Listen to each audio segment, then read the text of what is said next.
إن الحمد لله نحمده ونستعينه ونستغفره ونؤمن به ونتوكل عليه ونعوذ بالله من شرور أنفسنا ومن سيئات أعمالنا من يهده الله فلا مضل له ومن يضلله فلا هادي له وأشهد أن لا إله إلا الله وحده لا شريك له وأشهد أن محمدا عبده ورسوله أرسله بالحق بشيرا ونذيرا يا أيها الذين آمنوا اتقوا الله حق تقاته ولا تموتن إلا وأنتم مسلمون يا أيها الناس اتقوا ربكم الذي خلقكم من نفس واحدة وخلق منها زوجها وبث منهما رجالا كثيرا ونساء واتقوا الله الذي تساءلون به والأرحام إن الله كان عليكم رقيبا يا أيها الذين آمنوا اتقوا الله وقولوا قولا سديدا يصلح لكم أعمالكم ويغفر لكم ذنوبكم ومن يطع الله ورسوله فقد فاز فوزا عظيما أما بعد فإن خير الحديث كتاب الله وخير الهدي هدي محمد صلى الله عليه وسلم وشر الأمور محدثاتها وكل محدثة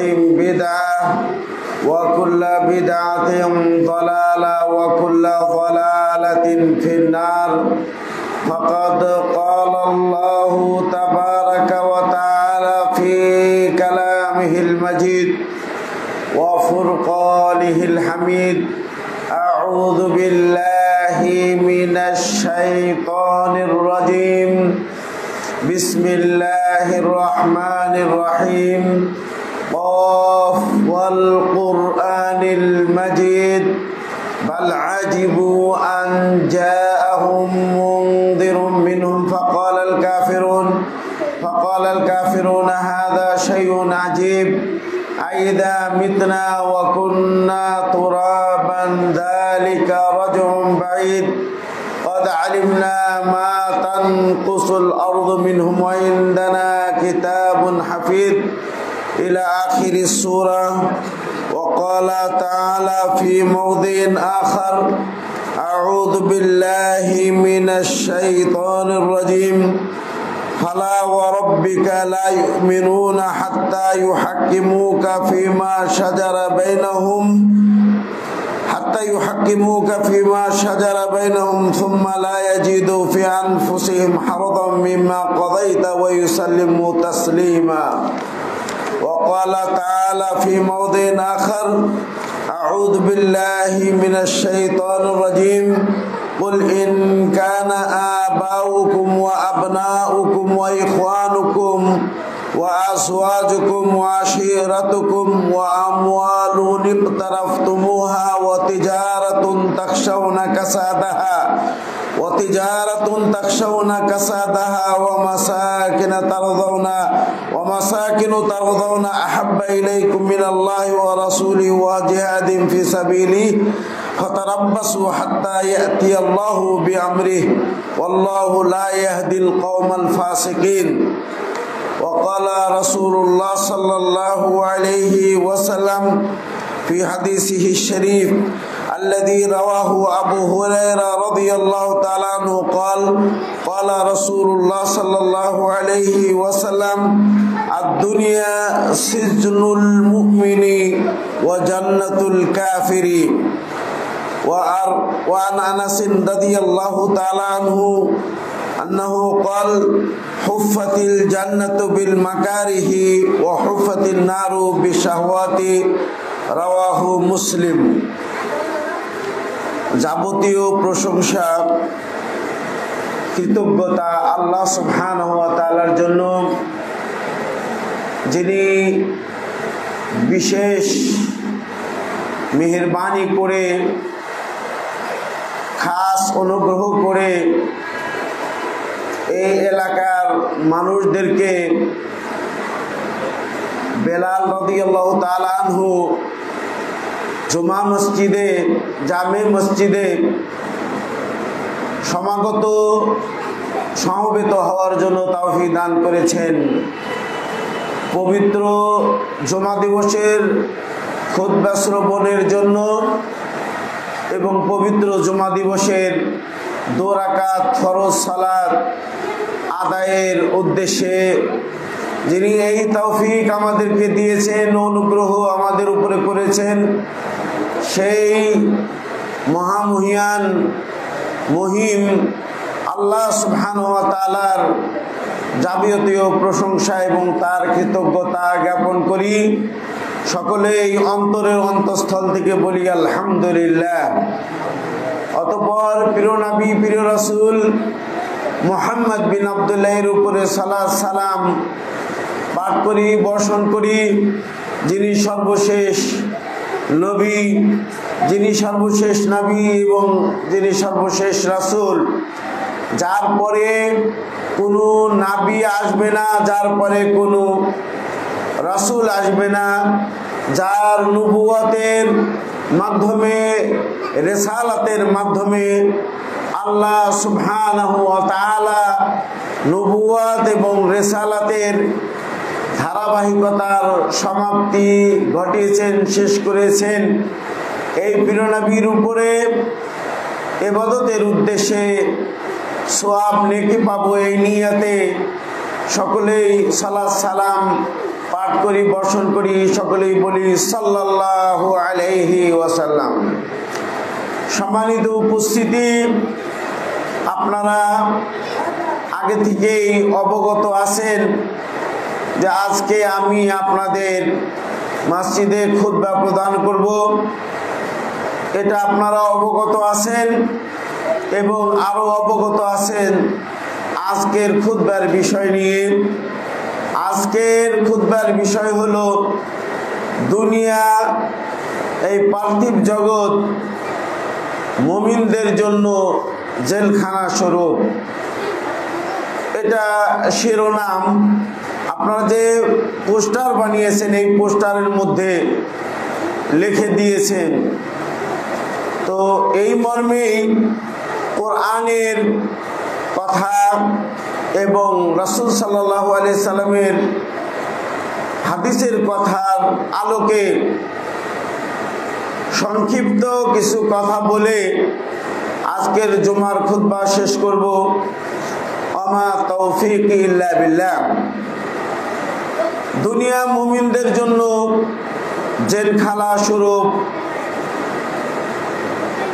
দুনিয়া একটি স্তর সমূহের অথবা জগৎ সমূহের একটি জগৎ হলো দুনিয়া। একটা হলো মানুষের যে সমস্ত জগৎ রয়েছে, মার পেটে কিছুদিন থাকে 9 মাস, তারপরে সে তার দুনিয়ার জীবন কাটায়, সেটা 60 থেকে নিয়ে 70 বছরের একটি মুদ্দাত টাইম এটা কাটায়। তারপরে হলো কবরের একটি জগৎ, যেটাকে আলামুল বারজাক বলা হয়, কবরের জগৎ। এখানে একজন মানুষের মৃত্যু হওয়ার পর থেকে নিয়ে কিয়ামত অবধি সেই কবরে সে থাকে, তার জীবন কাটায়। তারপরে তার আবার পুনরুত্থান হবে, তাকে উঠানো হবে, হিসাব এবং নিকাশ হবে। হিসাব নিকাশের পরে যেটা তার ভাগ্যে মানে জুটেছিল সেটার ফয়সালা তাকে দেওয়া হবে। যদি তার দুনিয়াতে সে যদি ভালো কাজ করে যেয়ে থাকে, হিসাব নিকাশের সময় সে যদি উত্তীর্ণ হয়, তাহলে তার আমলনামা ডান হাতে দেওয়া হবে। এবং সে যদি দুনিয়াতে ভালো কাজ করে যে না থাকে তাহলে তার আমলনামা বাম হাতে দেওয়া হবে। যে ডান হাতে আমলনামা পাবে সে জান্নাতে যাবে, চিরস্থায়ীভাবে সুখ এবং শান্তি পাবে। আর যে দুনিয়াতে ভালো কাজ করে যায়নি আমলনামা তাকে বাম হাতে দেওয়া হবে, সে চিরস্থায়ীভাবে জাহান্নামে যাবে। তবে হাদিসের মধ্যে রাসূল সাল্লাল্লাহু আলাইহি সাল্লাম বলেছেন যে যার অন্তরে সরষের দ্বারা পরিমাণ ঈমান থাকবে সে সাজা শাস্তি ভোগ করে জান্নাতে যাবে, জাহান্নাম থেকে তাকে বের করে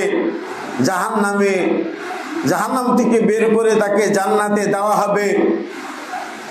এই হাদিস প্রমাণ করে যে ঈমান বাড়ে এবং কমে, ঈমান বর্ধিত হয় এবং ঈমানের হ্রাস হয়।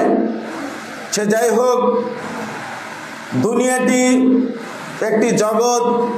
এই জগতে মুমিনেরা তাদের মনে যা চাবে তাই করতে পারবে না।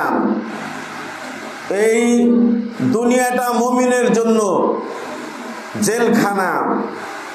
সিজিন আরবিতে বলা হয় সিজিন।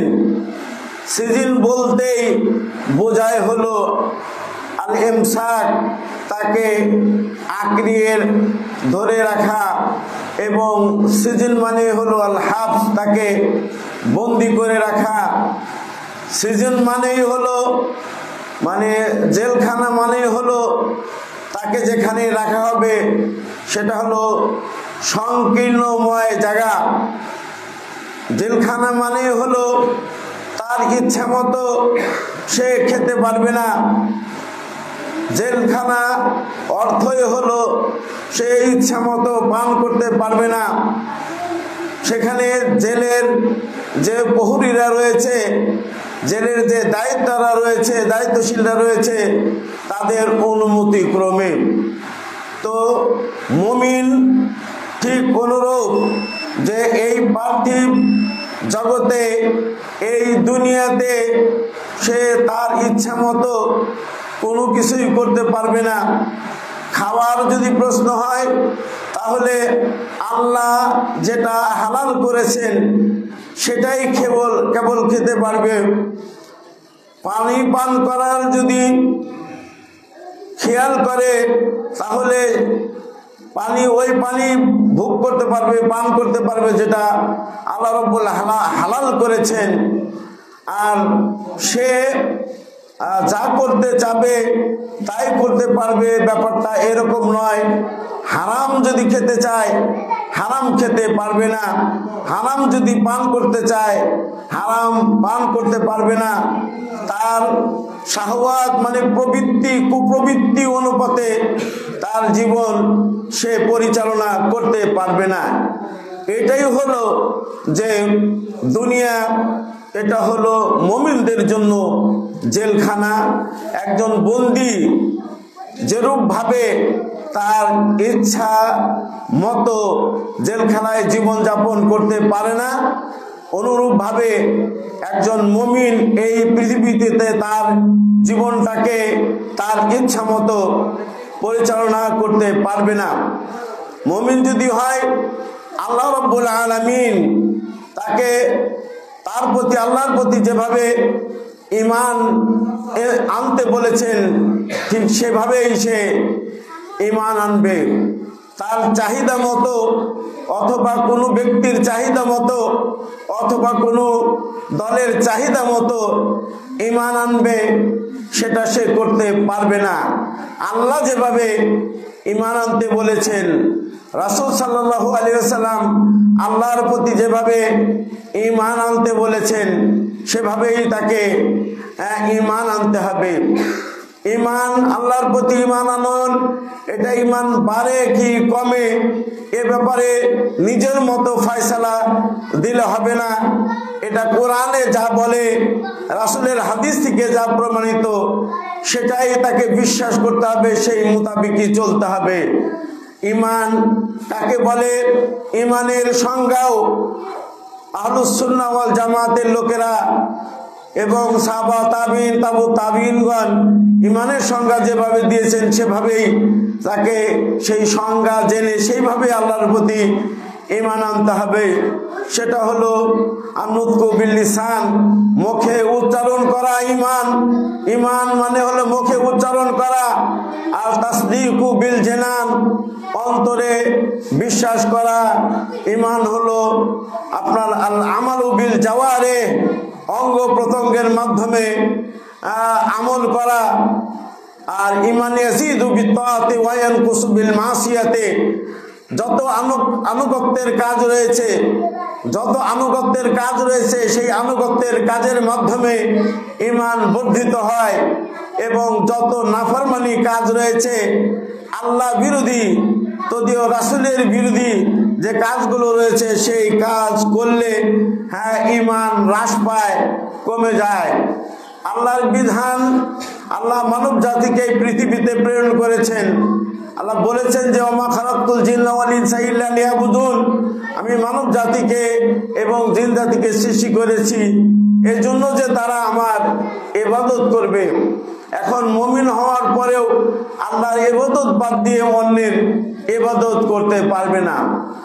এই ইবাদত ছোট হোক আর বড় হোক, এটা কেবলমাত্র আল্লাহ সুবহানাহু ওয়া তাআলার জন্যই করতে হবে। আল্লাহকে বাদ দিয়ে গায়রুল্লাহর নামে ইবাদত করতে পারবে না। আল্লাহ তাকে আদেশ দিয়েছে যে আল্লাহর ইবাদত করতে হবে, এখানে আল্লাহরই আনুগত্য করতে হবে।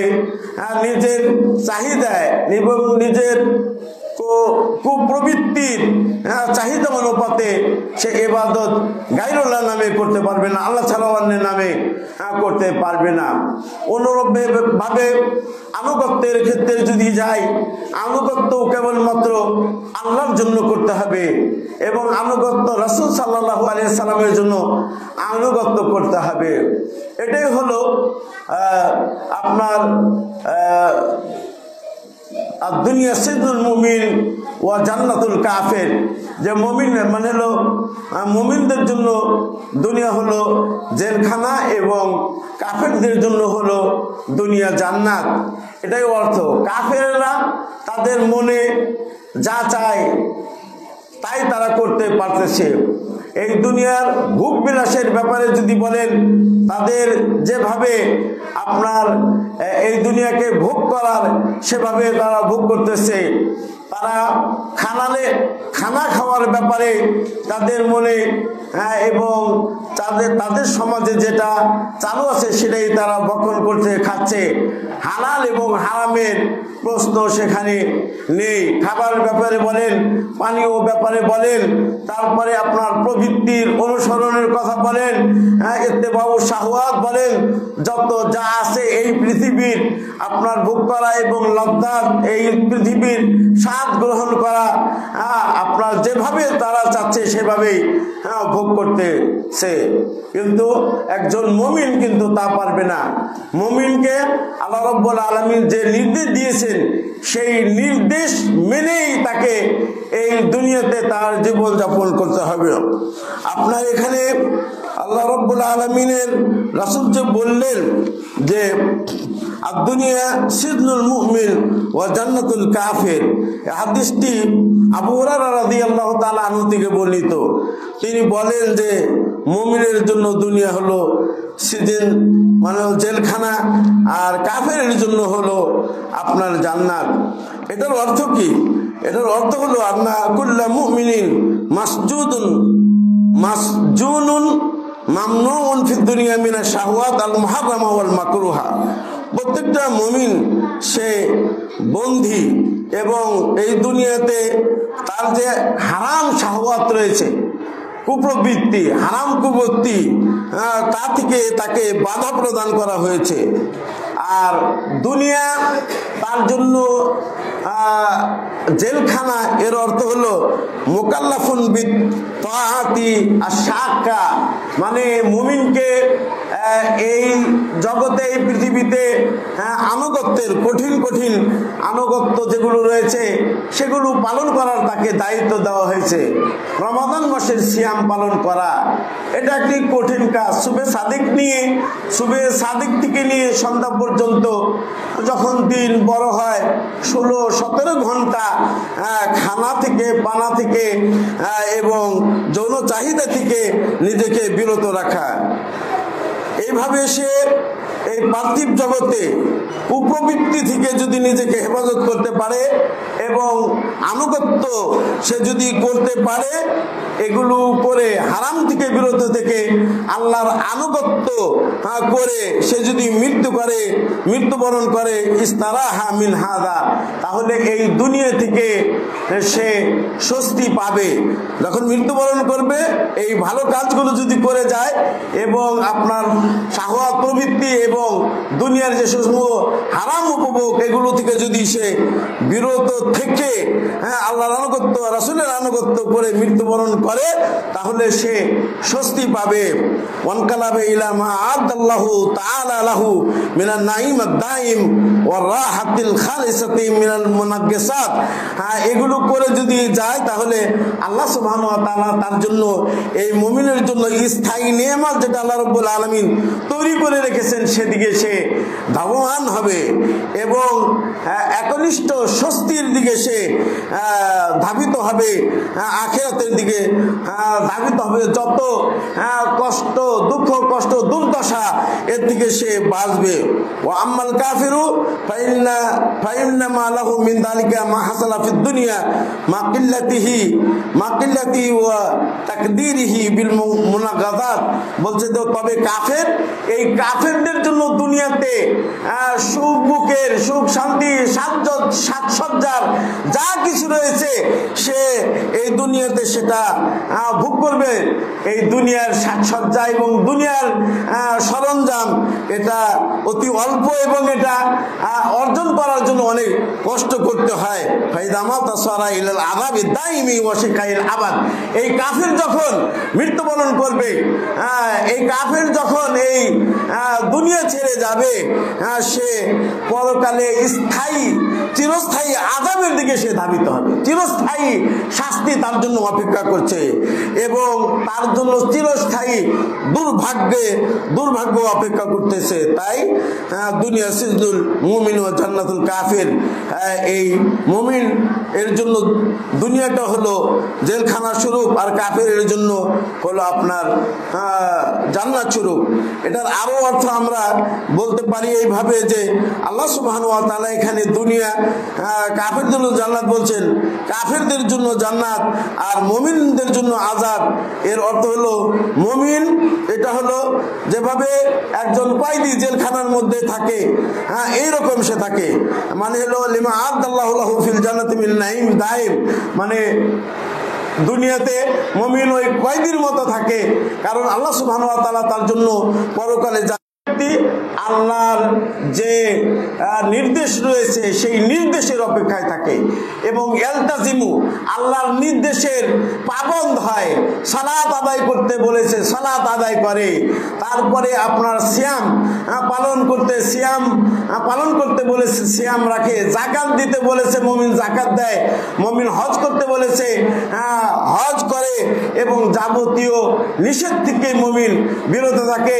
হারাম কাজ থেকে যত আপনার মাসিয়াত রয়েছে সকল মাসিয়াত থেকে মুমিন বিরত থাকা। ওয়ায়ান্তাদিরু জান্নাতাহু ফিল আখিরাতে, মুমিন এই দুনিয়াতে বন্দীদের মধ্যে মতো থাকে, আল্লাহর আদেশকে পালন করে, সে আখিরাতে জান্নাতের অপেক্ষায় থাকে। আর যারা আপনার ওই কাফের মুমিনদের বিপরীত, তারা কিন্তু তা করে না, তাদের ইচ্ছা মতো তারা জীবনযাপন করে। পরকালে সে ইয়ালকাল আযাব আল আলিম ইলাল আখিরা ফিল আখিরা, ব্যথাদায়ক কষ্টদায়ক আযাব কিন্তু সে ভোগ করবে। এখানে তো এই হাদিসটি যেটা নাকি আজকের আলোচনার খুতবার বিষয় আপনারা দিয়ে দিয়েছেন যে দুনিয়া মুমিনের জন্য যে জেলখানা।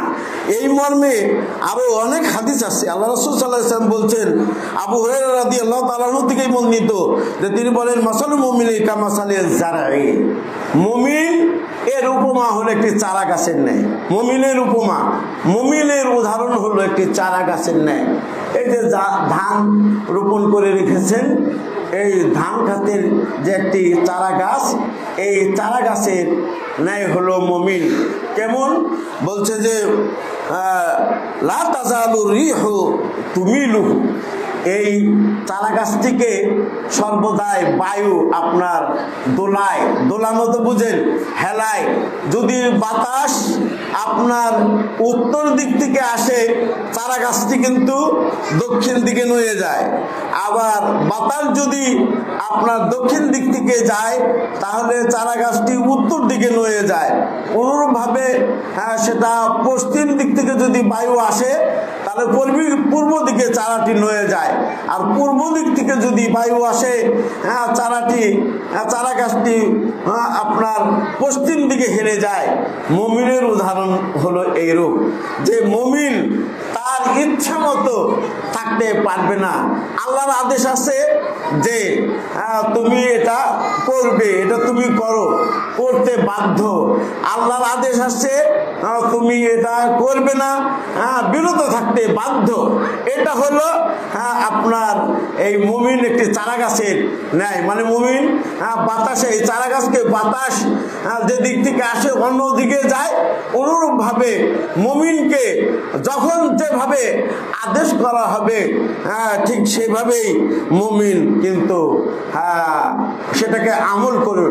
মুমিন তো হলো এরকম, যেরকম ইব্রাহিম আলাইহিস সালাতু ওয়াস সালামকে আল্লাহ বললেন, ইয ক্বালা লাহু রাব্বুহু আসলিম ক্বালা আসলামতু লিরাব্বিল আলামিন। যখন আল্লাহ রাব্বুল আলামিন ইব্রাহিম আলাইহিস সালাতু ওয়াস সালামকে বললেন যে আত্মসমর্পণ করো, সে সাথে সাথে তার পরিবার এবং তার যে পিতামাতা এবং তার সমাজ, তাদের সাথে পরামর্শ না করেই তিনি কিন্তু বলেন আসলামতু লিরাব্বিল আলামিন, আমি আল্লাহ রব্বুল আলামিনের জন্য আত্মসমর্পণ করলাম। ইসলাম শব্দের অর্থই হলো কি? আত্মসমর্পণ করা। ইসলামের অর্থই হলো আল ইস্তিসলাম। ইসলামের অর্থই হলো আল ইস্তিসলাম, মানে হলো আত্মসমর্পণ করা। পরিভাষায় ইসলাম বলা হয় আল ইস্তিসলামু লিল্লাহি বিত্তাওহীদ। ইসলাম হলো আল্লাহর একত্বতা ঘোষণা করে আল্লাহর কাছে আত্মসমর্পণ করা। ও ওয়াল ইনকিয়াদু বিত্তাআতি, আল্লাহর আনুগত্য করে আল্লাহর অনুগত হওয়া, এটার নাম হলো ইসলাম। ওয়াল বারাআতু মিনাশ শিরকি ওয়া আহলিহি, শিরক এবং মুশরিকদের সাথে কোনো সম্পর্ক না রাখা, এটাকে বলা হয় ইসলাম। তো ইব্রাহিম আলাইহিস সালাতু ওয়াস সালাম তাকে আল্লাহ রাব্বুল আলামিন বললেন তুমি আত্মসমর্পণ করো, আর সাথে সাথেই তিনি আত্মসমর্পণ করলেন। মুমিনদের তিনি হলেন আবুল আম্বিয়া, জাতির নবীর পিতা, নবীদের পিতা। তাকে যদিও আমরা বলি জাতির পিতা, কিন্তু তিনি হলেন আবুল আম্বিয়া, নবীদের তিনি পিতা ছিলেন। ইসমাইল, ইসহাক, নবীদের তিনি পিতা। ইব্রাহিম আলাইহিস সালাতু ওয়াস সালাম, তাকে আল্লাহ বললেন আসলিম, আত্মসমর্পণ করো। তিনি আত্মসমর্পণ করলেন। দেখেন এই দুনিয়াতে এটা আসলে পরীক্ষার জায়গা। আদম আলাইহিস সালাতু ওয়াস সালাম তিনিও পরীক্ষার মধ্যে পড়েছিলেন। পরীক্ষার মধ্যে কি পরীক্ষার মধ্যে পড়লেন? যে আল্লাহ রাব্বুল আলামিন তাকে সেই গাছের নিকটে যেতে এবং গাছের ফল খেতে নিষেধ করেছিলেন, তাই তো? কিন্তু তিনি খেয়ে ফেলছিলেন, তাই নয়? শয়তান তাকে ওয়াসওয়াসা দিয়েছিল, ওয়াসওয়াসা দিয়ে সেই গাছের ফল খাওয়ার কারণে কিন্তু তিনি দুনিয়া নামক সিজন, এই দুনিয়াতে জানাতে ছিল, সেখান থেকে এখানে চলে আসেন। এটা তার জন্য একটি দুনিয়ার যে সমস্ত আপদ বিপদ বালা মুসিবত এটা কিন্তু তাকে ভোগ করতে হয়েছে। দুনিয়া এটা শান্তির জায়গা নয়, দুনিয়া এটা সুখের জায়গা নয়।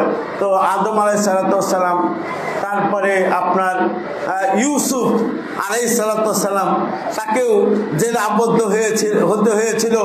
তারপরে ইউনুস নবিউল্লাহ, তিনিও সেই আল্লাহ তাকে আযাব, তার সম্প্রদায়ের প্রতি আযাব নিয়ে আসেন নাই, পরে তিনি ভেঙে গেছিলেন। তারপরে তিনি মাছের পেটে আবদ্ধ হয়ে গেছিলেন, তাই তো? এরকমভাবে আমাদের নবী আলাইহিস সালাম তিনিও অনেক দাওয়াত প্রচার করতে যে অনেক বাধা বিপত্তির সম্মুখীন তিনি হয়েছিলেন।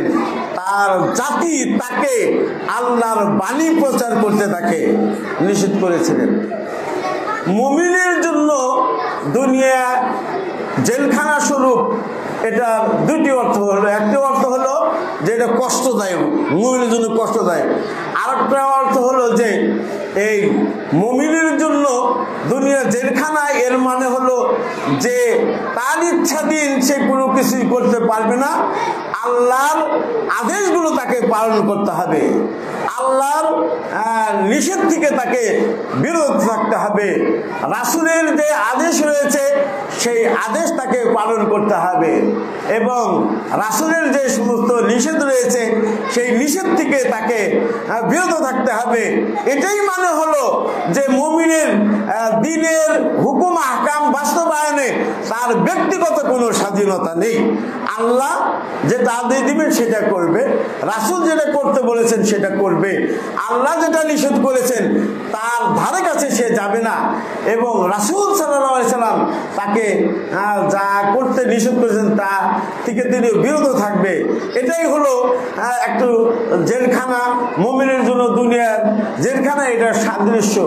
যে জেলখানায় যে আবদ্ধ থাকে সে যেরকম জেলের প্রহরী এবং জেলের দায়িত্বশীল যারা রয়েছে তাদের আদেশ ছাড়া কোনো কিছু করতে পারে না, অনুরূপভাবে মুমিন নর এবং নারী তারা এই পৃথিবীতে তাদের চাহিদা মোতাবেক, তাদের প্রবৃত্তি মোতাবেক তারা কোনো কিছুই করতে পারবে না।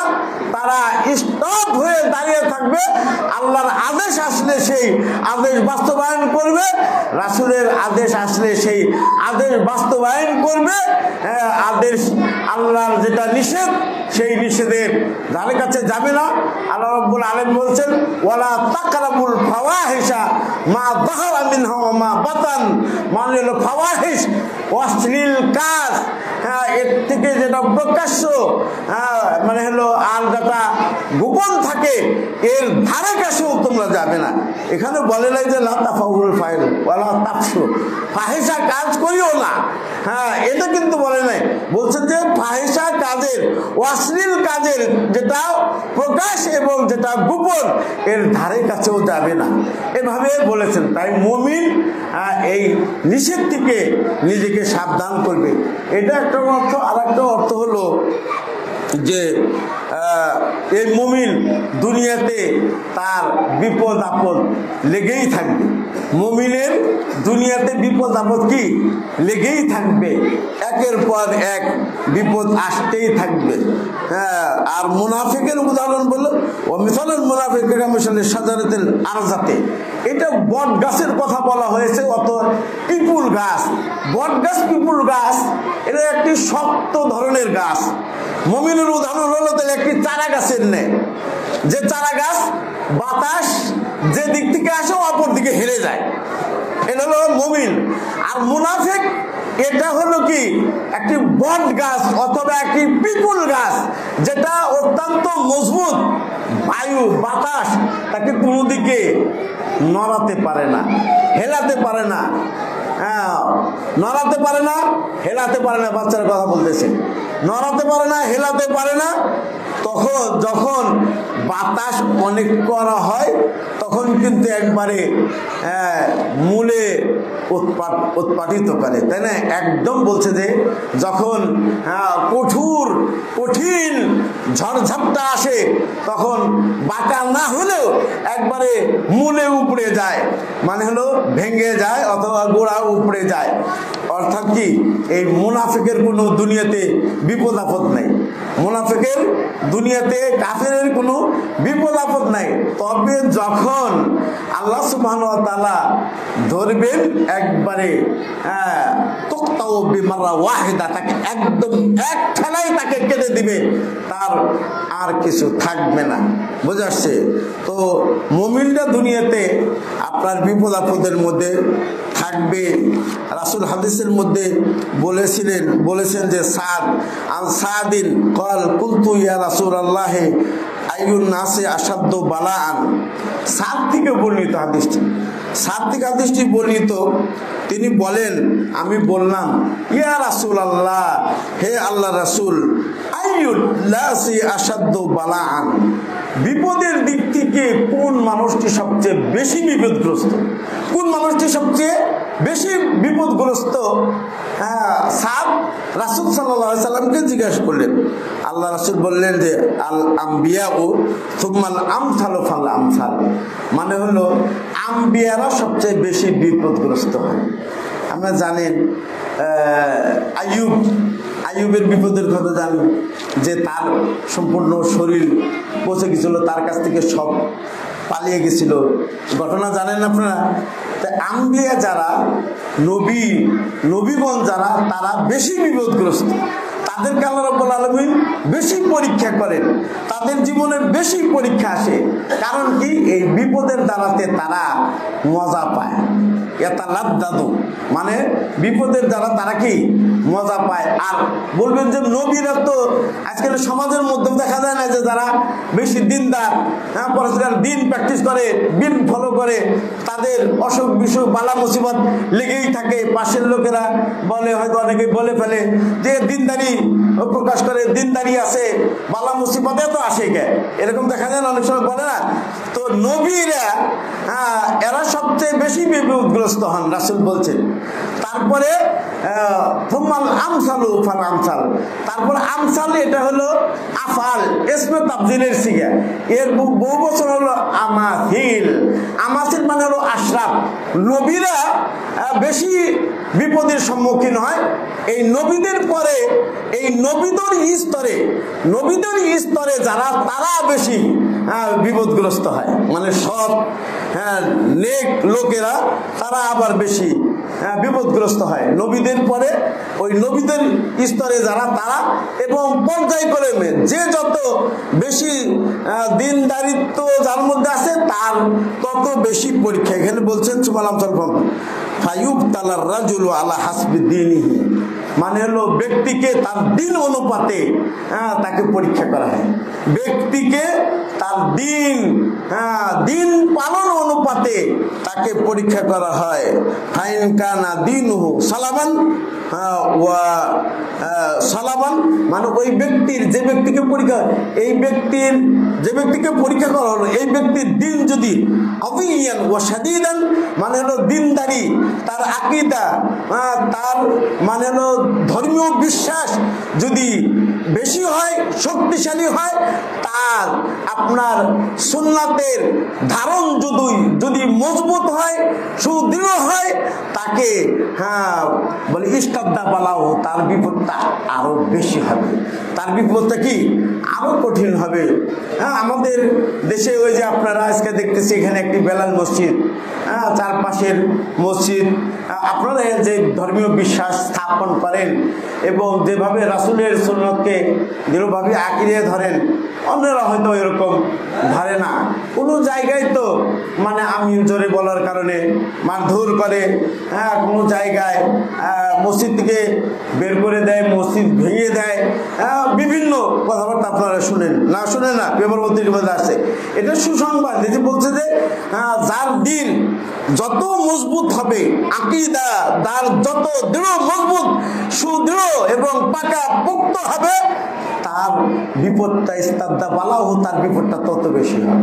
যত বেশি আপনি সুন্নতকে দৃঢ়ভাবে আঁকড়িয়ে ধরবেন, বিপদ আপনার উপরে বেশি আসবে। ওয়াইন কানা ফি দীনহি রিক্কাতুন, আর দিনের ব্যাপারে যত মানে শিথিলতা থাকবে, যত এটাও চলে ওটাও চলে, আর যে যা বললো তাই মানলো, তারই উপরে আমল করলো, তাকেও ওই তার উবতুলিয়া আলা হাসাবি দীনিহি, তার দিন অনুপাতে নরবরে যদি হয় তার পরীক্ষাটাও নরবরে হবে। আর যদি দিন একদম নাও মানে তাহলে তার পরীক্ষাটা ওরকম ভাবে হবে। আর যারা দিন অনেক সময় মানে না, তখন তাদেরকে কিন্তু আবার কি করা হয়, মানে হলো দুনিয়ার সুখ ভোগ তার জন্য আরো বেশি করে দেওয়া হয়। এটা হলো ইস্তেদরাজ, তাকে ঢিলে দেওয়া।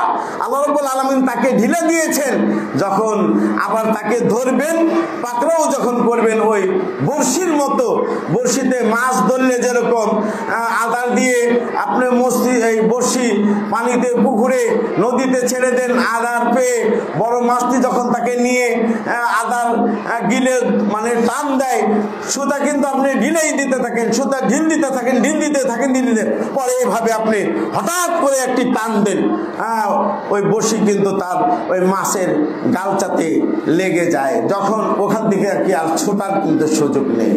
তো এইভাবে আল্লাহ রাব্বুল আলামিন যারা কাফের, মুশরিক, বেদিন, বেঈমান, এদেরকে সুখ ভোগ, পার্থিব জগতের সুখ ভোগ, সুখ শান্তি এগুলো দিতেই থাকে।